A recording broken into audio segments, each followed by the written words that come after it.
என்ன பார்த்த உடனே சிரிச்சுடுவீங்க. சிரிப்போட ரகசியத்தை கண்டுபிடிக்கலாமா?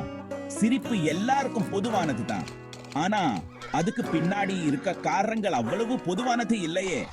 எதிர்பாரா விஷயங்கள் நம்ம சிரிக்க வைக்குதுன்னு தெரியுமா?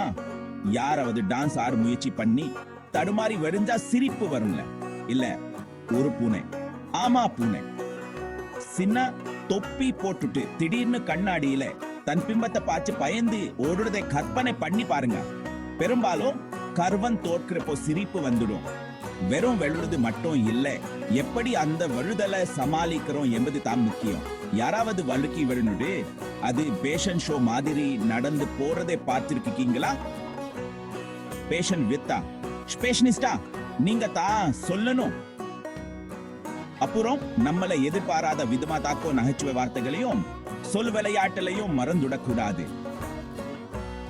உதாரணமா, எலும்பு கூடுகள் ஏன் சண்டை போட மாட்டேங்கிறான்? அவங்களுக்கு தைரியமே இல்லையா? அடுத்த முறை நீங்க ஒரு ஜோக்கை கேட்கும் போது அல்லது யாராவது தடுமாறி வரும்போது நினைச்சு பாருங்க, இந்த சின்ன சின்ன தருணங்கள் தான் நம்மை வாய்விட்டு சிரிக்க வைக்குது.